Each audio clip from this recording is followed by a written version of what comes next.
Hey, and happy Monday, everyone. Happy Monday. Thank you so very much for tuning in to 98.3 FM, The Life.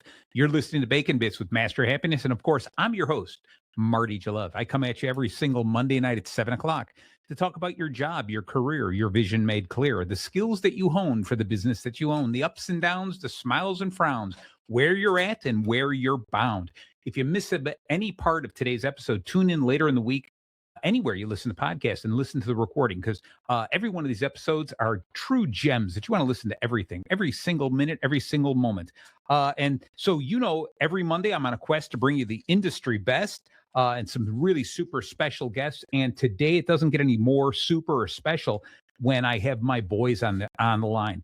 We're going to be talking today. This is part 7 of a multi-part series on great legendary leaders and what we can learn from the leaders in the past to today. So before we get before we go started, I'm going to just introduce our guys here. So say hello to the world there, Nate. Hello there, world. Oh, you guys are such a joy. And Luke, right towards you. What do you got to say? I don't know. You usually set me up with that, so I have nothing. I can't give you my funny joke, my funny slam. Wow. He had such high hopes. He thought for sure, surely I wouldn't do it. Yeah, exactly. There was going to be something there, something new, but I guess not. You know what? And we don't need anything new because we're talking about the old. We're talking about somebody from many, many, many years ago. There's a little buzzing in there. Did you just hear that? I hear a little bit. Yeah, Harambe. Yeah, Harambe. Yes, you got the right name, right? A little Harambe was flying around here. That was that buzzing. Yeah. All right, so we're talking about Harambe, or is it Harambe? What do you think? Hammurabi. Wow, thank you, Nate. Yes, way to go. It was like Luke was even betting how soon I would screw up the name, and here it was right off the bat. This is not the gorilla from the Cincinnati. No, this is not. I have a little bit of work to do. All right. Well, good thing you have a computer in front of you. So we're talking about somebody from 3,800 years ago, right? King Hammurabi, right? Did I get it right that time? Thank you. Excellent. What kind of things can he teach? So I'm going to read this little intro so that those people out there who are listening have an idea what we're talking about and the value we can get from this guy. All right. So picture this leader so committed to fairness that he carved his rules into a towering slab of black stone for everyone to see. I mean, this was not just writing on paper, hiding it in the background. No fine print, no hidden agendas, just clear expectations etched in public for all people to read.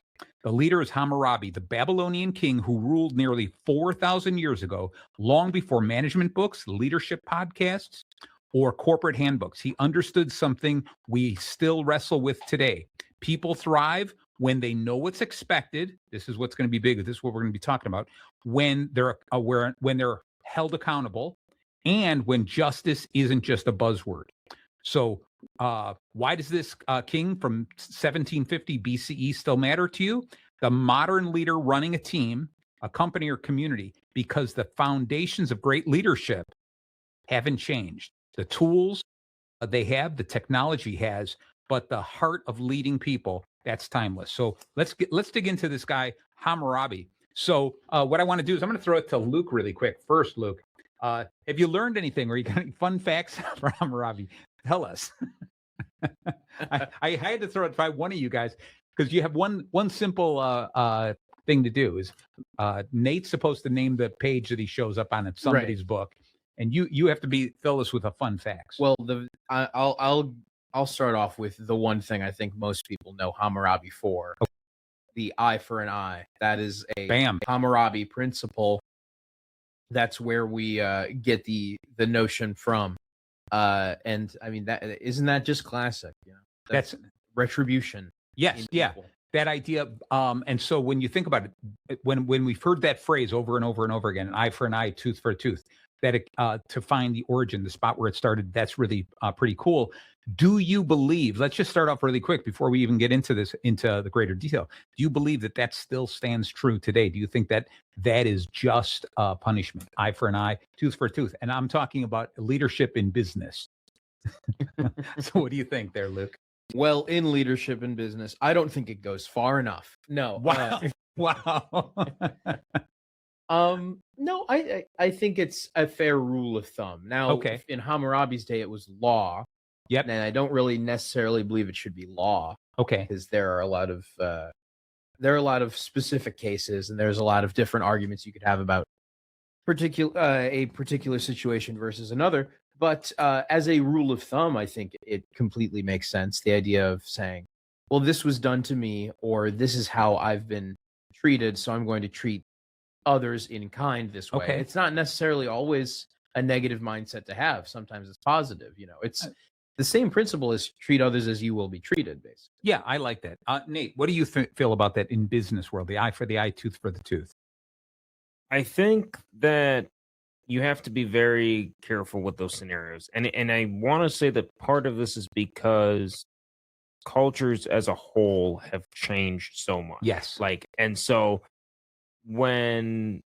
if you were to still kind of enact that, I think you would become alienated and almost be seen as kind of barbaric in that sense. And I'm not saying just in I'm not saying you should be going and actually fist fighting the other salesman when they take your customer, but just we have to understand the concept that's behind it, but maybe also expand on it, because as time changes and people grow, as culture changes, just because maybe it was rooted in a solid principle, culturally now it's not acceptable, so you're going to do more damage than good. All right, I can buy into that. Trying to find the right buttons here. Yeah, I think that there's something that we have to really go back to: true justice. First off, I think that's what's really important. But an eye for an eye might be taking it too far. I think as long as we go behind that to say, the punishment should match the crime. I think that's what it comes down to. Obviously, if something happens in the office, we can't just necessarily punish people, but we do have to make sure that they're aware of it, especially within our team. Somebody disses somebody, someone does something to another team member, makes another team member bad. We have to bring this up and talk about it, but we can't just turn around and make the other team member look bad. We had a little conversation about bullying, Luke. Yeah. And so bullying does not go, all right, the punishment for bullying is more bullying. Yeah, bullying. Yeah, exactly. So there's something to it, but I think that we all can agree that what's important here is that there has to be justice, and the punishment has to fit the crime. And sometimes within a group, we have to be able to let go of our team members if they don't fit in with, if they don't follow the rules, if they don't do the things that are going to propel the company, if they're not there to help us grow and evolve, especially if they're hurting us or they're hurting other team members. We've got to come up with a proper punishment. Okay. One of the things I really liked about this is I was reading up about Hammurabi. I'm going to mess up his name every time I say it today. So thank you both for that help. But his lasting legacy was not about conquest. Even though he inherited a small kingdom and then grew it into an empire, it was not about conquest. It was about clarity. It was really this whole idea, the Code of Hammurabi was this idea of these are the laws we're going to put in place, and everyone is accountable. Everyone has to follow the laws. Everybody, I don't care who you were at the top of if you're the team leader, any level, you were going to follow the same rules we were. Now, there might have been some differentiation in the punishment if you broke a law or something like that based on your class. But the bottom line was keeping everyone accountable for that same thing. Okay. So here's some of the stuff that I really like. I wrote a bunch of notes here is this idea of display. The reason for displaying this and telling all the people is it tells you straight out, this is what we stand for. This is how we will treat one another. And this is what happens when those standards are broken. And that to me is so important in any business, to say clearly, this is what we stand for. These are our core values. This is our vision. This is what we're here for. Every business, every team has to make sure that they drive home that idea. We have to drive home, this is our culture. All right. And this is how we treat each other and how we expect everyone to treat each other. Right. And I think that's really important to make that clear in the beginning. Let me ask you, with whether it's your current job, previous jobs, how many jobs have you guys ever gone to that early on when you started, they introduced what they would consider the core values, the things that are most important, the vision for the company, the vision for you? How many people have had that type of clarity in their positions? So let's see who pops up first. Nate, it's to you. Yeah. Yeah.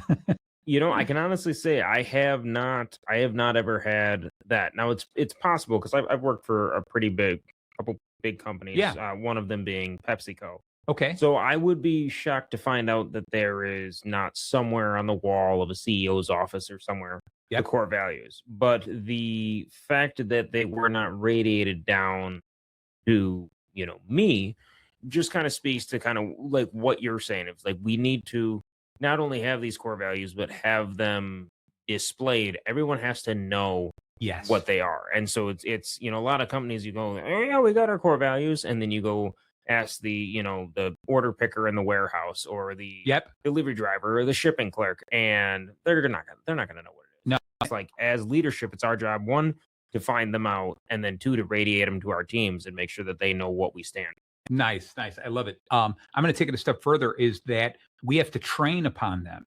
If the core values, we truly know the core values, and a lot of thought has been put in to what those are, and our vision statement and our mission statement. The mission statement is what we do every day. That's what we're here for. The vision is where we want to grow to, and we want you as employees to help us get there.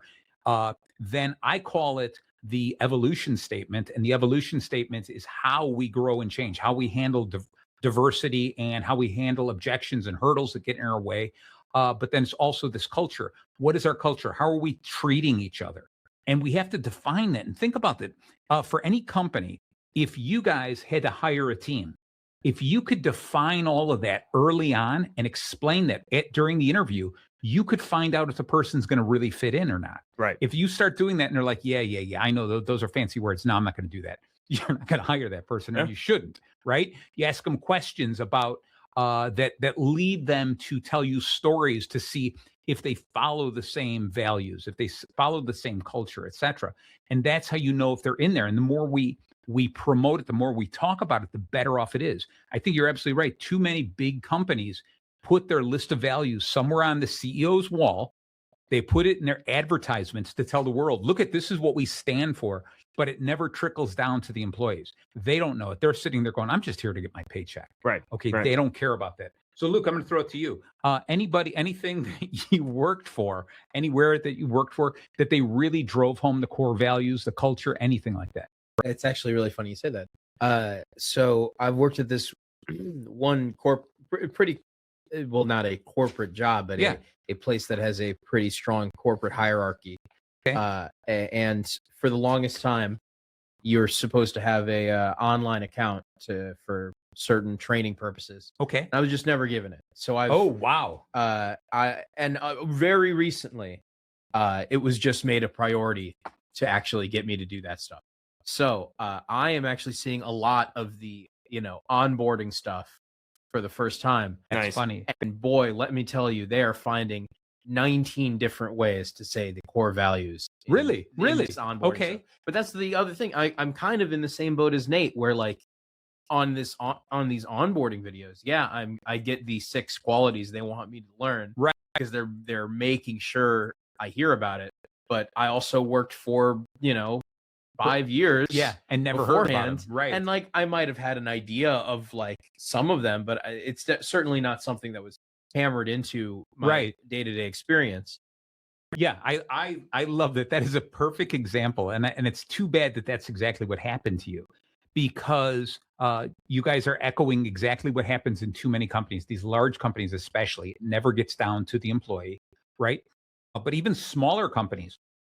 I was just talking with a company earlier today that I asked them, "Do you have that list of core values?" "No, I just want them to be good people." I'm like, "Okay. Do you have any idea? Do you define your culture, how you treat each other? Everyone should be nice to each other." I'm like, "Okay, yes, those are the givens, but how do you do that, right? And what's your vision?" "Okay, we're going to grow." I'm like, "Okay, but how you need to talk to your people so they understand it, so they feel like they're part of something, right?" And it's really rough when it's what happens is management says, "I've got this idea in my head. I think I know what I want, but this is so obvious. I shouldn't have to explain it to my people." Right. That's what they go through. They just assume everyone knows. And that's the worst part, is thinking that my management team, my supervisors, my employees all feel the same way, when you don't know until you have those conversations.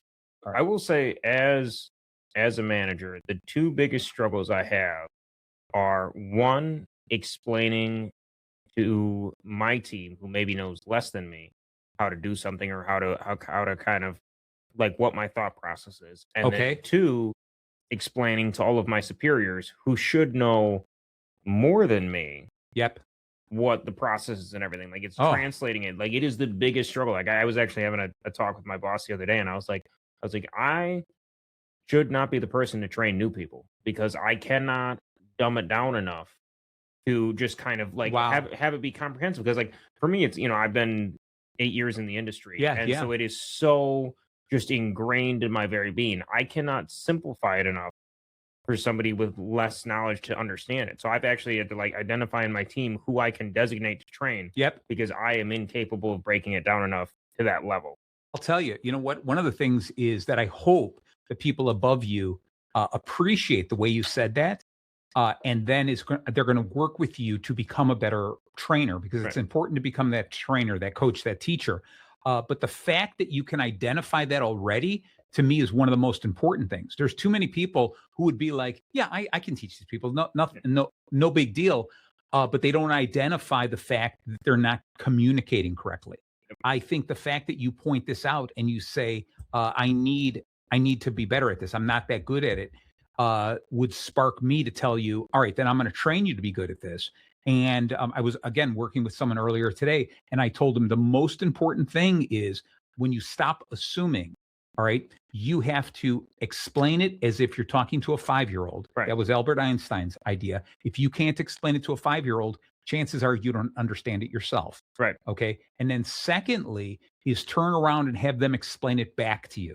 Because if they can't explain it back to you, that means that they never truly understood it either. Right. Okay. And if they didn't understand it, then that means that the way you explained it might have been okay to explain it that way, but it wasn't the way that they needed to hear it. So if you really live by those two things, and that is teach them like you're teaching 5-year-olds, okay, as simple as possible. And secondly, get them to explain it back to you so that you're sure they heard you. Okay. And you got to tell them, I'm not trying to teach you like a child. I just want to make sure you understand this. You know this because this stuff is important to us. Right. Okay. If you can do that, then you become a much better teacher as opposed to a lecturer standing in front of a group of people, shouting out things and hoping that 10% of them get it. And it's one of those things too, where if you go on and you give your spiel, your speech, whatever to your team, and everybody goes, and then the next day you're having to have the same conversation because they didn't understand it. Right. Now you were at such an elevated level of frustration going, you guys all told me you got it. You very clearly didn't get it. What do I have to say to get through to you? And so now they're on the defensive. You're frustrated. And so it's like, if you take the time early on, just dig deep and just like find that within you to be able to break it down and simplify it, you're going to save yourself weeks of heartache afterwards. Yeah. Continuing to explain the same thing. I think it's cool to be able to ask them straight up. Did you get it? Did you get it? And when they go, yeah, I got it. Say, okay, now explain to me what you got. Right. Okay. And then listen to what they have to say. Luke, you're sitting there quiet. You got anything to add to that? No, I just think it's good dialogue. They've always said that the way to, because I'm pretty involved in the trivia world. Yes. There you go. It is one of the classic ways to actually get to know something and learn something is to teach someone else. Oh my God, 100%. It's the most effective way to actually get involved with a body of knowledge. So yeah, I have nothing to add. I think you guys are covering the space pretty well. Wow, that's pretty good. That's pretty good. We're just that good at this. Yeah. All right. All right. I want to get into this next part. The whole idea of the reason this show is called Bacon Bits with Master Happiness is because everything bacon touches becomes just a little bit better. All right, so we're going to see who can do this. All right, so this is Bacon Bits. And of course, wow, you're both like ready for this. All right. Anyway, Luke's got this one. Yeah. All right. I'll just make sure. So obviously, like I said, everything bacon touches becomes just a little bit better. But obviously, we're not talking about the bacon for chewing. No, Dad. We're talking about the bacon for doing. Oh, yeah. Wow. That next month, that's going to be a tough one to beat. Yeah. That was good. Right. Yes. We are talking about the bacon for doing. So in this show, what we do is we kind of use a loose outline. We come up with 5 things we're going to be talking about. This is the framework, the 5 leadership lessons that wrapped around bacon or wrapped with bacon that we learned from Hammurabi. All right, and it's very, very interesting that it's bacon in his first part.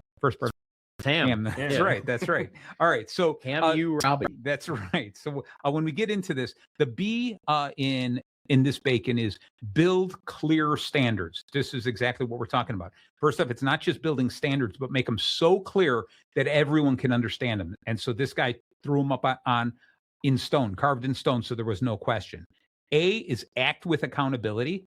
Doing that whole thing, coming right back to right out of the gate. Luke, you brought up the eye for the eye. So important. Everyone's got to be accountable for it. You don't just say, well, mistakes happen. We got to learn from mistakes and create processes so mistakes don't keep repeating themselves. C is champion fairness, okay, which is really, really important. This was at a point in time where people were not necessarily treated fair. And he was like, no, let's make it fair. If there's this law, everyone is accountable for it and everyone gets punished, okay?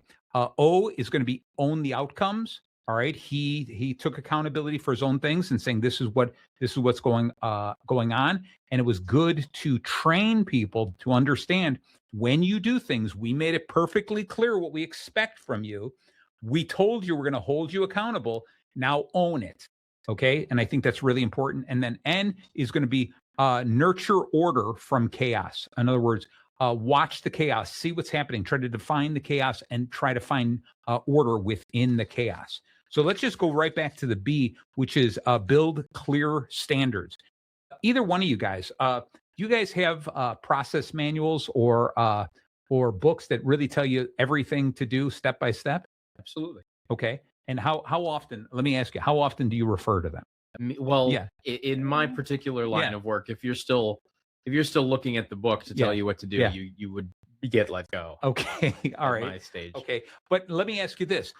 How do they put a change in that book? How do they update it? How does it evolve and make sure that if you're in a position where you're not looking at it on a regular basis, how do they say when we make a change how do they know for sure that you know about the change? It's a good question. For our particular company, they expect it to go down the chain of command where we have a pretty solidly defined chain of command where, we have our boss, but then all of us in the store are pretty familiar with our boss's boss, comes in all the time. Okay. And that's how information is expected to flow, where if the top person that we interact with gets new information from the top person they interact with, they're expected to spread that through the ranks, which admittedly word of mouth is not always the cleanest way because you don't interact with everybody. Right. But it's better than in a situation like ours where, again, we don't regularly consult a guide. Right. Yeah.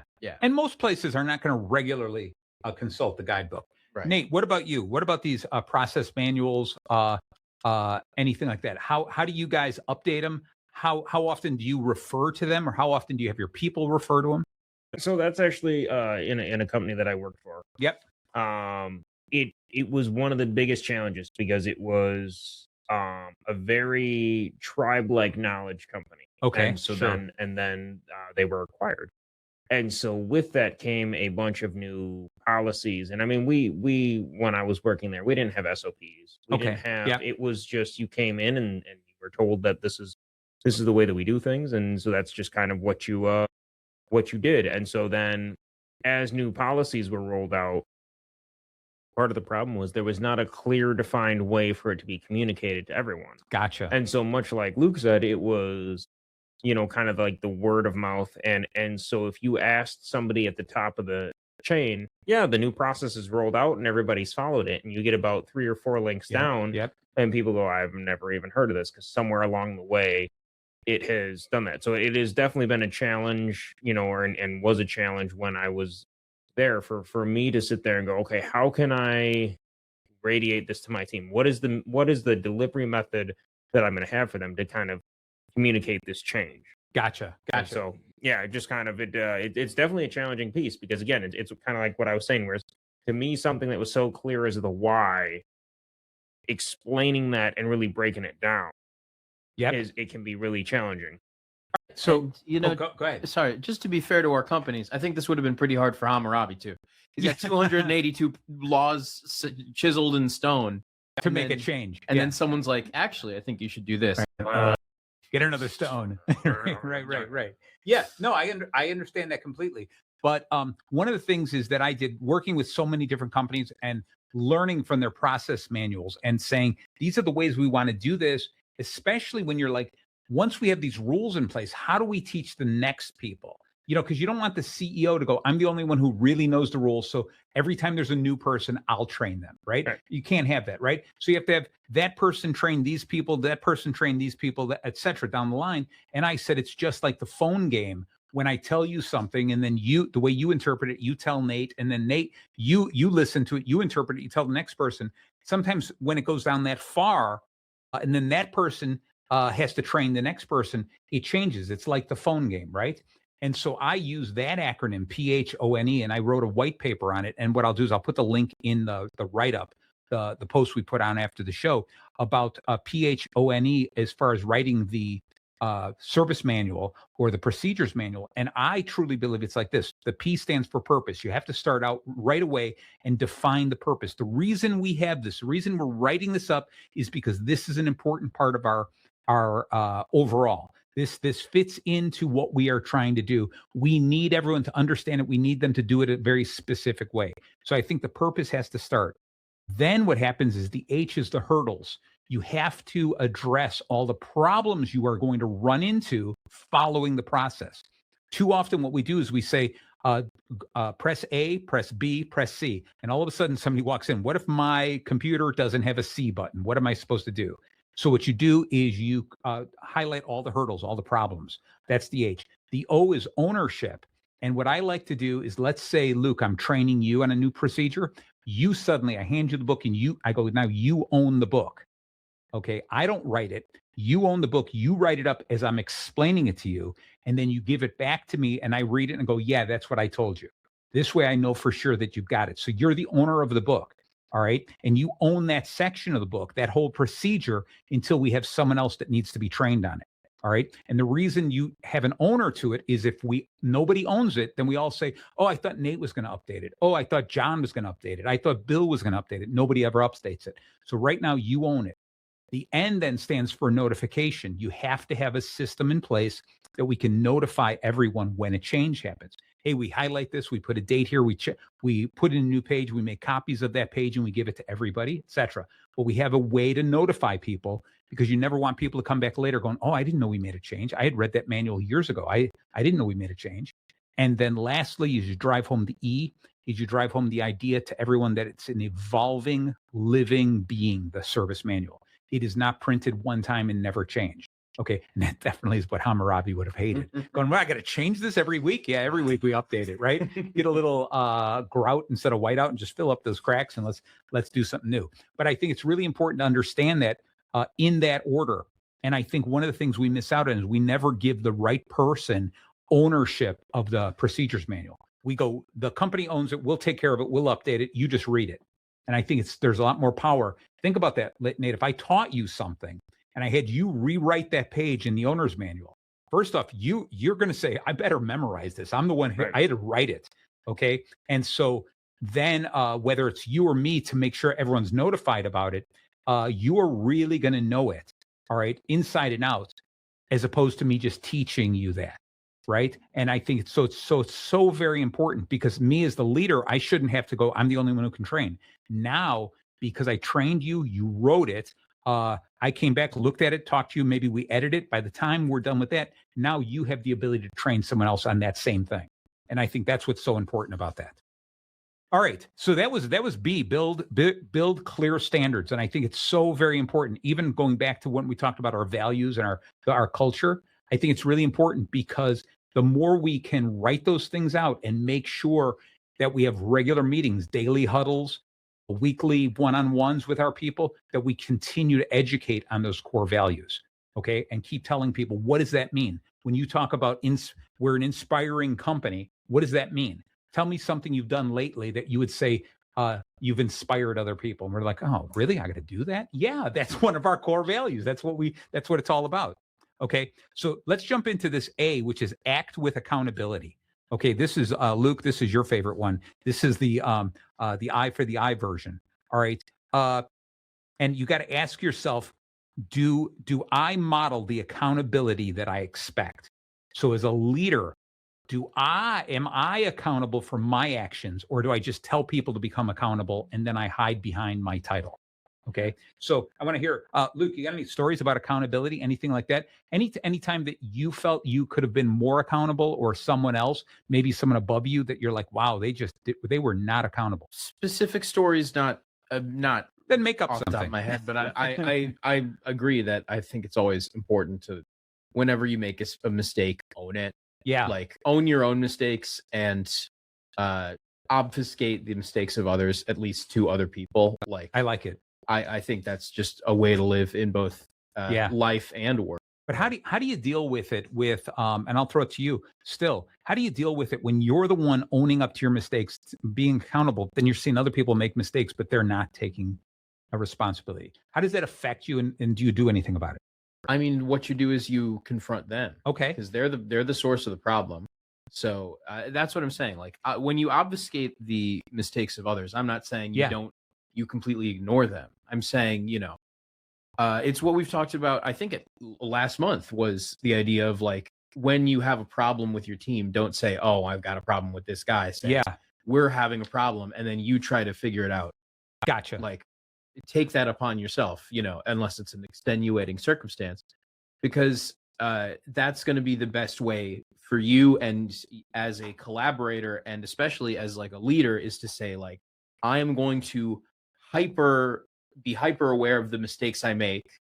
Yep. And not make people feel like complete pariahs for the mistakes they make, while also making sure they're aware what I expect of them. Gotcha. We're going to come back in just a minute. I'm going to hear from Nate on what he's feeling about this, about accountability in general. But first, we're going to hear a couple of messages about some of the other shows and the people who support this station. So please stay tuned. And we are back. We're back. Thank you so very much for staying tuned in to 98.3 FM, The Life. You're listening to Bacon Bits with Master Happiness. I'm the host, Marty Jalove, and I'm here with my boys, Luke and Nate, and Luke. All of them are right here. And so we've been talking about the Bacon leadership of Hammurabi, the Babylonian king from 3,800 years ago. The 5 lessons we've been talking about are Bacon today is build clear standards. A is act with accountability. C is champion fairness. O is own the outcomes, and N is nurture order from chaos. So I'm going to just finish up this accountability. Nate, you got anything to add to accountability before we move on to champion fairness? Yeah, I think one of the... I might have. I turned on the wrong ones. There you go. Try it now. There we go. All right. Sorry. Hello, folks.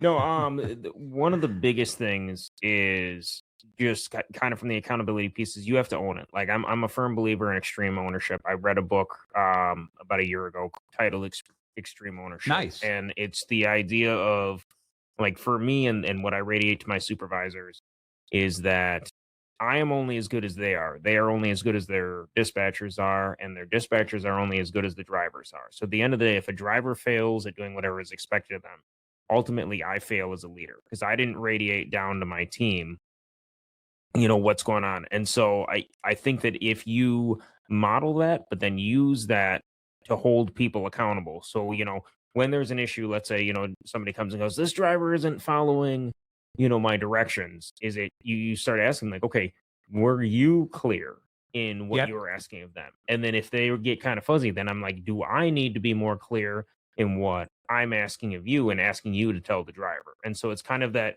piece of if I lead the conversations on accountability by taking accountable, like saying, hey, what do I need to do to make sure you are able to do I like that. That then they have that mindset when they're talking to somebody who messes up, of not just going, oh, he screwed it all up. It's right. Were we clear on our communication and owning it? Like, hey, I should have told you how to do this better. And it kind of helps radiate that down rather than just going, hey, your guys are always screwing up. And they go, yeah, they're a bunch of screw ups. It's like, no, we need to radiate to them our expectation. I love the fact, because the way you're saying it, we've all heard that too much. A leader goes, yeah, this whole team, look at the screw ups I got, right? And you have to say that's a reflection of what you're doing. You're the leader. This is your team. If you knock that team, how do you expect them to follow you? How do you expect them to emulate what you're doing, right? And so I love how all that kind of stuff you're talking, and I love the fact that you're echoing exactly what Luke was saying about own your mistakes, own everything about what you do, so that you are the perfect example for your team. So they look at you and they go, yeah, hey, Nate's doing it, so I'm gonna own up to it. It's part of it is offering also some psychological safety to make them feel like I'm not going to get shot down admitting I made a mistake. Because as soon as they feel like they've lost everything, they've lost respect, they lost any opportunity to grow, they're going to be looked down upon. As soon as that, they're going to get in trouble for making a mistake. As soon as that kind of stuff happens, they're going to hide the mistakes. They're going to blame someone else, right? And I would much rather drive home this point of let's all learn from these mistakes. Let's grow from the mistakes. The only time I'm going to be upset about a mistake is if you're making the same mistake over and over and over again. And even before that, even before I get too angry with them about that, I'm going to ask, have I been teaching it correctly? Did I follow the same rules we talked about earlier? Did I explain it like I'm talking to a 5-year-old? And did I have you bring it back to me so I know that you understand? And it goes into the service manual. If you wrote it, okay, you can't come back and go, I didn't know that. Right. Okay. So let's just jump into this C, which is champion fairness. Okay. Hammurabi's code was all about justice. All right. His fairness was built on loyalty. It was this whole idea that everyone knew what was happening. Fairness isn't treating everyone the same. It's treating everyone justly. Okay. And I think that's so important because you've got to do it first. You've got to stick to that rule. But then you've got to promote it and put that out in front of everyone. This is how we grow. This is how we lead. And you've got to do this on a regular basis so that people go, yeah, like you were saying, Nate, this is how your team then leads the next group. Yeah, I'm going to do this because Nate is showing me. I'm going to mirror Nate. As soon as you get one person within that level who treats it differently, goes, no, we're not going to do it that way. As soon as they do that, that breaks the chain and it all falls apart going downhill. All right. So anyone got anything to mention on that? Championing fairness. Both of you are a little quiet there. I'll throw it to you anyway, Luke. It's the sort of thing. I remember there's this classic like cartoon. Okay. Where it's I always loved classic cartoons. It's a guy and his daughter, and they're like looking over the fence of a baseball game. Yes. It's the equality versus equity. Nice. And I think that's kind of the point you're drumming on is and you see, they both they're both looking at the fence, but the father's clearly taller so he can see the ball game. Right. Whereas the little child cannot. And equity is where you actually get the little child a slightly larger box so it can actually see over the fence. Yeah. So that's, I guess, the idea is like it's not necessarily about giving everyone the exact same treatment because that isn't always what's needed in the world and in the business. Is what you need is more individualized things for different people who require different things for their jobs. Yeah, I would agree. Right. Do. So that's what I'll have to say about it. Okay, I love it. That's the team. Do you got anything to add to that one, Nate? No, and I think you can. No, but here, yeah, sure. Not to take anything away from Luke said, but it's my turn to talk. All right, go for it. I think so many people, it is so easy to look and say, look at what they're doing over there. Look at what's being done for them. Yep. And people get so focused on that. And so it's kind of that concept and how radiating that to your team of like, we need to focus on what is the right moves, what are the right steps for all of us to win together, rather than worrying about what steps we're taking individually. We want to we want all of us to be doing well together. And it looks different for people. People function different ways. People learn different ways. People, process information, whatever, different ways. And so it's being able to radiate that to your team that I am going to set you up. I'm going to give you everything you possibly can to succeed. Yep. And what you need to be able to succeed might be different from what somebody else needs to succeed, but you need to understand that I am going to make sure all of you are set up for success. Gotcha. I like that a lot. And I'm going to agree with you here is as we get into O with this own the outcomes, it's echoing a lot of what we're already talking about, is this idea of you got to scream that the buck stops here. And I've still worked with so many people that in the smaller meetings where the leadership team is talking to the owners or they're talking to their above, they still kind of blame, well, I got this one person, can't get them to do what they're supposed to do. And I keep saying in the back of my mind, do you understand what you're saying? Is you're basically saying, I know my job is to lead these people and to teach these people and to help them evolve and grow. But I got these people who can't be led. They're never going to grow. They can't learn. And you're sitting there going, but that's your job, is to make sure they can. Okay. Yep. And you've got to come up with some way to do this. And too often what we want to do as leaders is I just want the cookie cutter approach. I want to teach. I want to preach. Go to everyone exactly the same. I taught them this. I said this. They should all pick it up. Instead, we have to learn, if we really want to evolve and really want to grow, we have to understand that Marty, is going to learn differently than Luke. Luke's going to learn differently than you, Nate. Okay. The reason is because we come from different backgrounds. We've learned different things. We've had different things thrust upon us, right? And so somebody can come in here. Somebody throws out a fact, a trivia fact. Nate, out of the three of us, who do you think is better going to remember a trivial fact? It's going to be Luke. Yeah, exactly. Right. And look, you don't agree with that, Luke? Mm-hmm. Yeah, there you go. So what I'm saying is that we have to teach everyone different by identifying we're all different, and we have to identify each person's strengths. And if I am going to take on the position as the leader, if I'm going to say, yes, I'm going to lead this team, then you had better lead the team, not blame the team.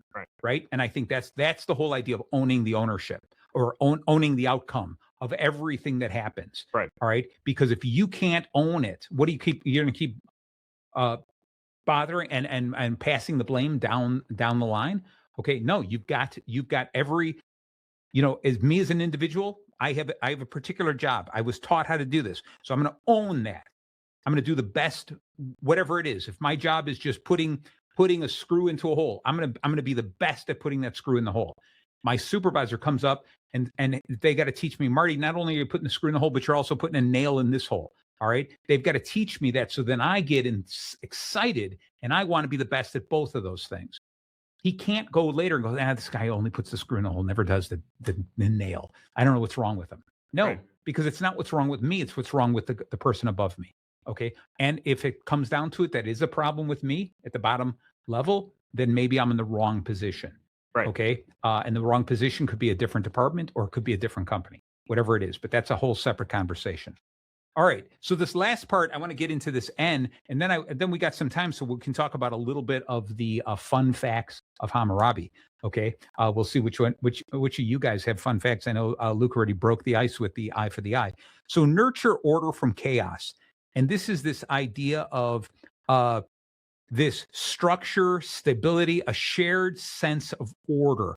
You have got to make everyone in the company, everyone in your team, feel like there is a little bit of control. There is something that is being done correctly, not that we're running haphazardly. I have worked for plenty of companies where employees are going, I don't know what we're supposed to be doing. Right? Like I come in here, I do whatever I can. I keep my head down so no one points me out. I get my little part of the job done. But what we do as a whole, I don't know. It just seems like crazy. Everyone's running around in different directions. So one of the first things is we go back to what we said in the beginning, those core values, whether we have to carve them in that black stone, so everyone can see them, or we print them out and we give them to employees and we train on them. We talk about them. Whatever it is, we tell people we actually have a direction to go in. We have something we want to do. That's the whole idea of nurture order from chaos. All right. Anybody here want to talk about something, or have you seen something chaotic in the workplace, whether it's you working there or working with another company? Because I've got something, the more I thought about it, I got something I wanted to share. Well, I mean, if you've got something, then maybe I don't need to ramble like I'm going to. Ramble. For me, strangely, the most chaotic times at my work, the times when there is the most business and it's the most unprepared, that is weirdly when I feel the most zen and the most together, because that's when there is it's what we talk about, the clarity. In that moment, it's like, okay, what do I need to do right now? The flow state. Yeah. Yeah. Like, we have all of this happening, but there is one thing I have to do so that I can do the next thing, so that we can knock all of these dominoes down and actually get progress out of this otherwise unideal situation. I like it. Nate, anything around there, or you're still thinking? Let's see what you got to say. I got something I'm ruminating on. I just can't get Okay, gotcha. So I'm recently I've been talking to a couple different doctors' offices, and it's just like that. Some of the answers I'm getting is, you would think that the people at the doctor's offices, the people setting appointments, talking to the patients, should have the absolute most amount of empathy, right? And earlier today, I was talking about trying to set up an appointment with somebody, and I was like, look, I know I got an appointment set up. I'd just like to move it up a little bit sooner. Is that possible? And she was like, no, it's not possible. And I was like, everything's a little possible. I go, is there any way, can I talk to the doctor? Doctor's busy. Can I talk to one of the other doctors? And she finally goes, you know what? I'll call you back. And click, hung up on me. I was like, wow.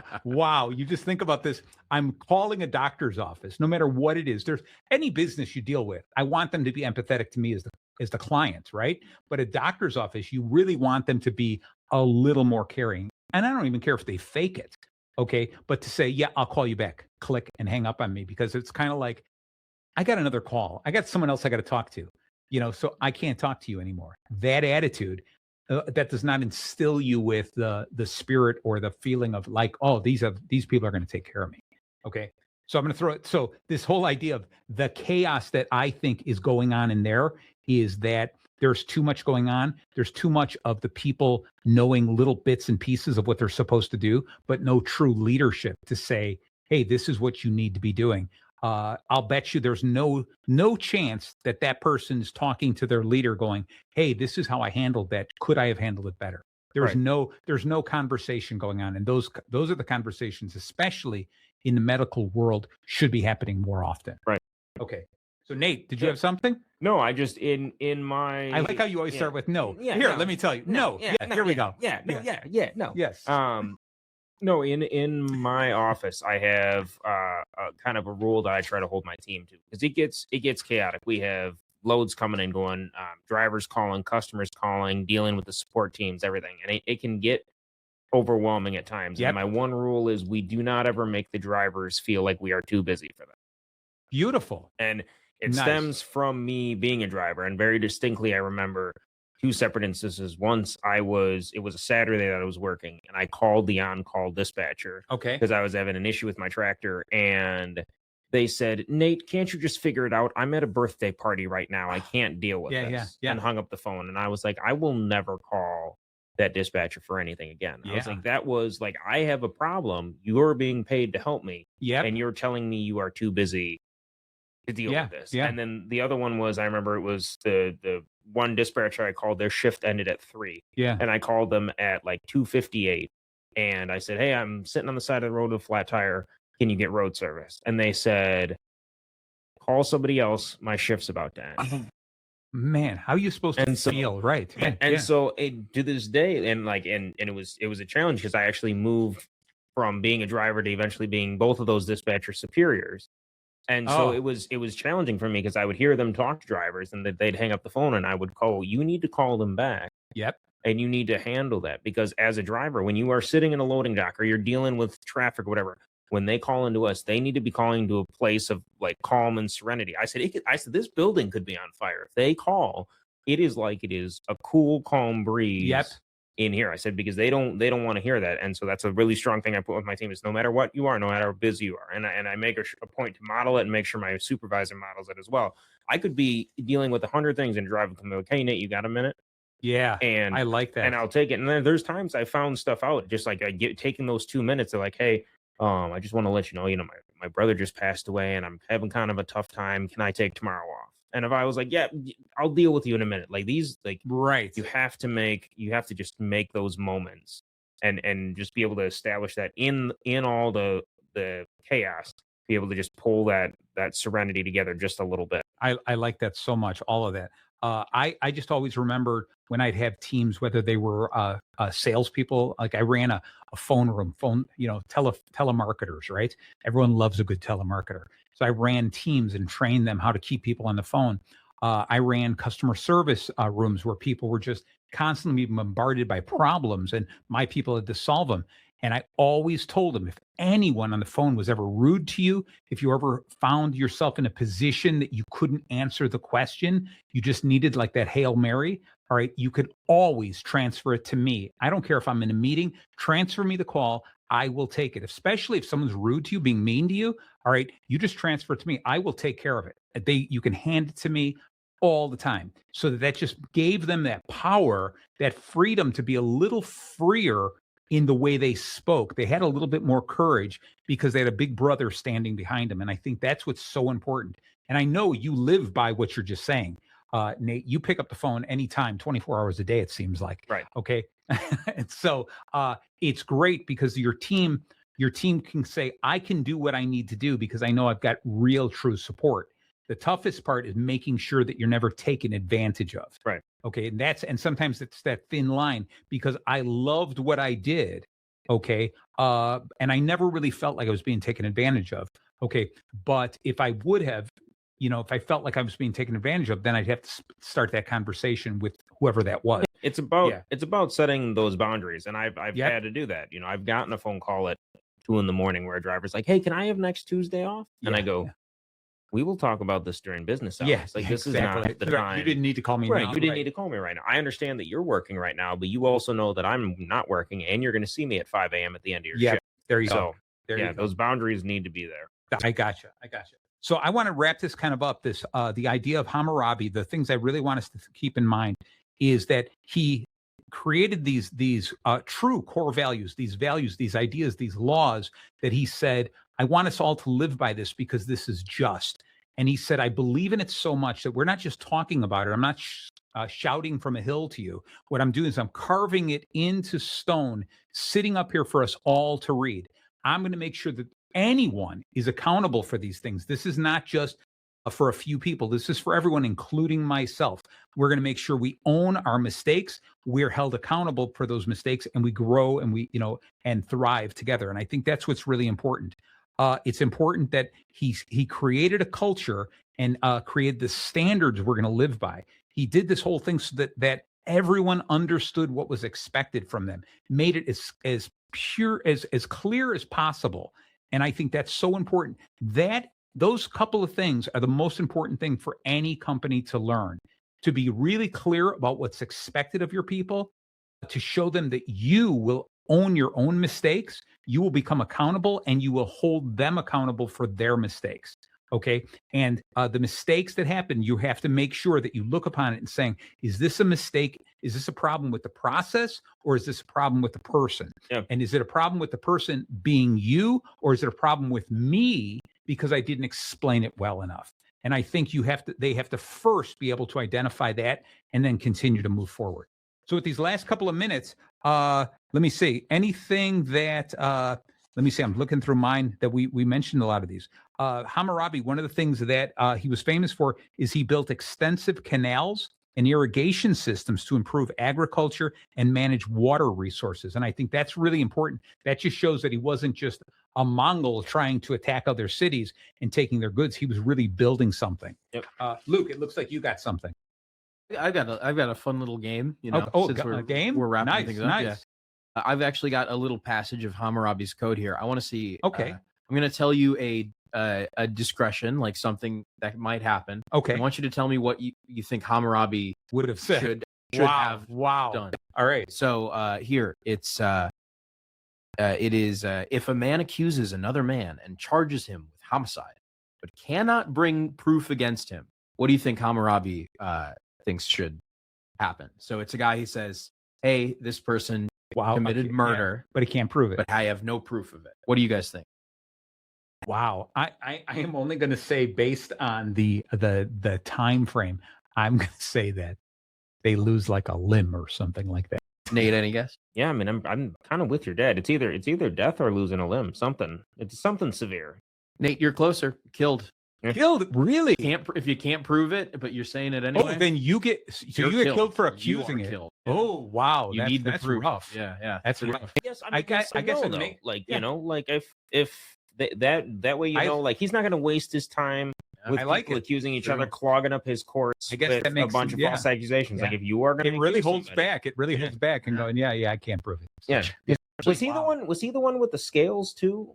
I remember reading about or hearing about somebody that if you accused a merchant of having bad scales, the police would come and they'd weigh him, and if the scales were wrong, they would kill the merchant. But if the scales were right, you either lost a limb or you were killed. I could see that being Hammurabi. I don't have the full. Wow. Do you have another one though? Yeah, I got one more. Here, this was a fun one. If an ox gores to death a man, yes, while it is passing through the street, while the ox is passing through the street. Ox passes through the streets and gores kills a man. kills a person. What do you guys think? I'll give it to the person who gets closer. I'm going to go with the owner of the ox is killed. Nate? Yeah, I was going to go with that. You shouldn't have stuck with him. Yeah. There is no legal basis for claims. Really? It happens. That's what Hammurabi's cool with. I like it. It happens, you know. What are you going to do? Kill the ox? Right. Here's just to kind of wrap it up from my perspective, and something I really liked about this. We didn't touch a ton of it. But we also was really the only thing we talked about. So much of his success was around building a strong foundation and a strong infrastructure. And it is so easy in business and in like you think about like conquering armies, like going in and winning the sale or getting the piece of business or a lot of times like I always the challenge is my team because I'm usually the team that follows the initial startup of whatever department or area we're taking over. And it's like you've got the parachuters that fly in, they storm the beach, they take it.